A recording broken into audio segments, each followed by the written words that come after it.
we have to take some connecting wires, a thick copper wire which is very long. Take a battery which is 12-volt battery, a variable resistance or a rheostat and an ammeter and one plug key. अब हम लेते हैं cardboard और cardboard के एकदम centre में हम इस थिक कॉपर वायर को फिक्स करते हैं या इंसर्ट करते हैं. Connect the copper wire vertically between the points X and Y in series with the battery, a plug and key. Now sprinkle some iron filings uniformly on the cardboard. Keep the variable on the rheostat at a fixed position and note the current through the ammeter. तो ammeter से हम current note करते हैं और उसके बाद की को क्लोज करते हैं so that a current flows through the wire. तो जैसे ही की क्लोज होती है तब करंट फ्लो करता है और की जब ओपन होती है तो करंट फ्लो नहीं करता है. Ensure that the copper wire placed between the points X and Y remains vertically straight. Now cardboard को ऐसे ठक ठक ठक ठक करके हम टैप करेंगे. कुछ टाइम तक इसको टैप करते रहेंगे. Now observe the pattern of the iron filings. So iron filings align themselves showing a pattern of concentric circles around the copper wire. तो इस तरह से आयरन फाइलिंग्स अरेंज हो जाती है बाय themselves. तो ये concentric circles क्या शो करते हैं? Yes, they represent the magnetic field lines. अब मैग्नेटिक फील्ड की डायरेक्शन क्या है वो हम देखते हैं कंपास से. So place a compass at a point P over a circle. Now observe the direction of the north pole of the compass needle would give the direction of the field lines produced by the electric current through the straight wire at point P. We show the direction by an arrow. So the direction of magnetic field lines get reversed if the direction of current through the straight copper wire is reversed. So whenever we change the direction of electric current, the direction of compass needle also changes. Even if the current is increased, the deflection also increases. It indicates that the magnitude of the magnetic field produced at a given point increases as the current through the wire increases. But what happens to the deflection of the needle if the compass is moved away from the copper wire but the current through the wire remains the same? तो अब हम compass को P point पर ना रखकर इस point पर रखते हैं जिसको हमने नाम दिया है Q पॉइंट. अब देखते हैं क्या चेंज होता है. So now the deflection in the needle decreases. क्यों? क्योंकि हमने इलेक्ट्रिक करंट से या मैग्नेटिक करंट से इसको दूर कर दिया है. Thus, the magnetic field produced by a given current in the conductor decreases as the distance from it increases. तो जैसे जैसे मैग्नेटिक फील्ड से डिस्टेंस बढ़ता जाएगा, डिफ्लेक्शन घटता जाएगा. The concentric circles representing the magnetic field around a current carrying straight wire become larger and larger as we move away from it.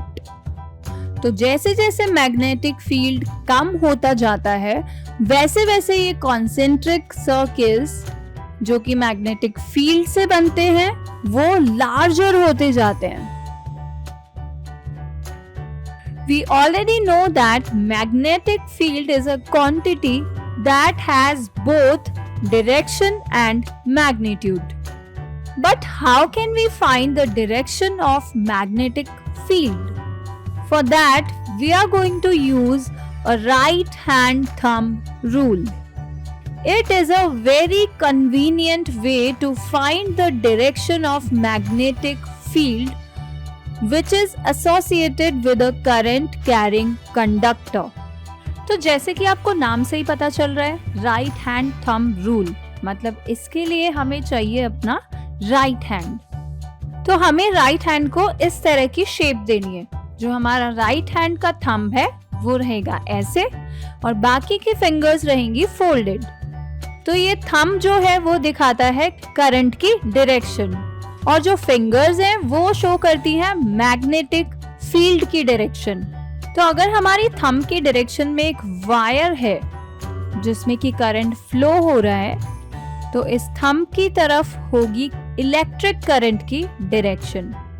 तो अगर ऊपर की तरफ करंट जा रहा है तो हमें हैंड को ऐसे रखना है या वायर को इस तरह से पकड़ना है, और अगर करंट नीचे की तरफ जा रहा है तो हमें थंब को नीचे की तरफ करके इस तरह से वायर को पकड़ना है। बट हमेशा वायर को पकड़ना राइट हैंड से ही है। तो जब भी हमें इलेक्ट्रिक वायर के मैग्नेटिक फील्ड की डायरेक्शन पता करनी हो तब हमें अपने थंब को इलेक्ट्रिक वायर के इस तरफ प्लेस करते हुए ऐसे उसको होल्ड करना है। So if we hold a current carrying straight conductor or wire in our right hand such that the thumb points towards the direction of current, then our fingers will wrap around the conductor or wire in the direction of the field lines of the magnetic field. तो किसी भी electric circuit में अगर हमें magnetic field lines की direction को पता करना होता है तो हम करंट की डायरेक्शन में थंब को इस तरह से कर लेंगे और वायर को होल्ड करेंगे। तो यहाँ मैग्नेटिक फील्ड लाइंस की डायरेक्शन जो है इस तरफ है। तो जो थंब की डायरेक्शन होगी यानी अंगूठे की जो दिशा होगी वो होगी करंट की दिशा। तो अगर करंट की दिशा ऊपर है यानी अपसाइड अगर करंट फ्लो हो रहा है तो हमें थंब भी ऊपर की तरफ ही रखना होगा, और अगर करंट नीचे की तरफ है तो हमें थंब नीचे की तरफ रखना होगा। तो नीचे की तरफ अगर करंट है तो वायर को हमें इस तरह से पकड़ना होगा। तो अभी हम देखते हैं करंट अगर ऊपर की तरफ है तो हम वायर को कैसे होल्ड करेंगे, इस तरह से। अब जो हमारी फिंगर्स हैं जिस तरफ फोल्ड हो रही हैं या कर्ल हो रही है, फिंगर्स जिस तरफ भी कर्लिंग करती हैं वही डायरेक्शन है मैग्नेटिक फील्ड लाइंस की, यानी मैग्नेटिक फील्ड की डायरेक्शन है फिंगर्स की तरफ। तो जब भी हमें करंट की डायरेक्शन पता होगी तब हम इस राइट थंब रूल से मैग्नेटिक फील्ड लाइंस की डायरेक्शन भी इजीली पता कर सकते हैं। अगर राइट साइड में करंट की डायरेक्शन है तो मैग्नेटिक फील्ड लाइंस की डायरेक्शन होगी इस तरह से। करंट की डायरेक्शन में होगा हमारा थंब और फिंगर्स की डायरेक्शन में होंगी मैग्नेटिक फील्ड लाइंस। इसी तरह से अगर लेफ्ट साइड में करंट की डायरेक्शन है तो वायर को हम होल्ड करेंगे इस तरह से। थंब रहेगा करंट की डायरेक्शन में तो मैग्नेटिक फील्ड लाइंस रहेंगी फिंगर्स की डायरेक्शन में। तो ये रूल है सिर्फ डायरेक्शन बताने के लिए, इससे हमें वैल्यू पता नहीं लग रही है। So the right hand thumb rule is a way to find the direction of magnetic field associated with a current carrying conductor.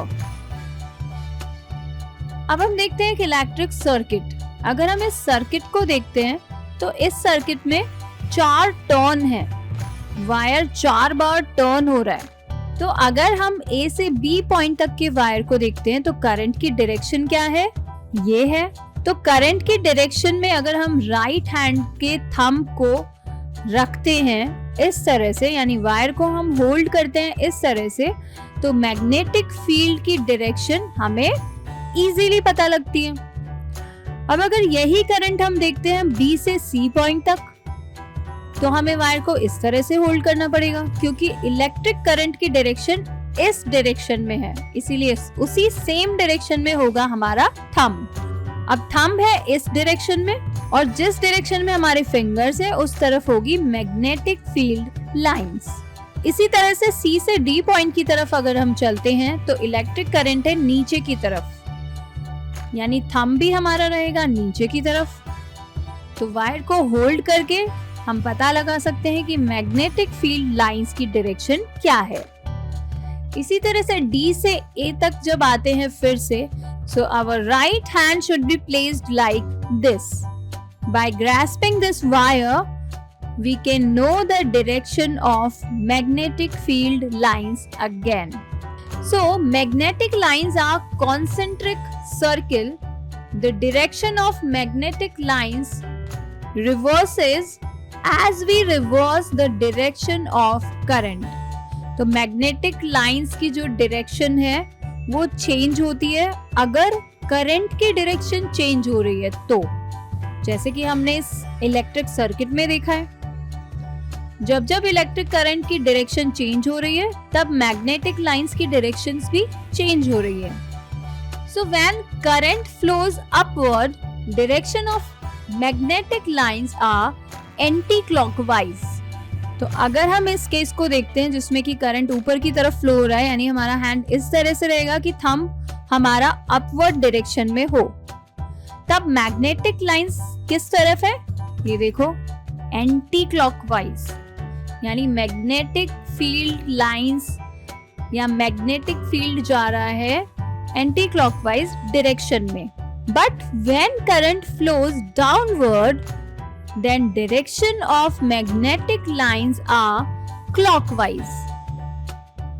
So magnetic field produced is directly proportional to current and inversely proportional to distance from conductor.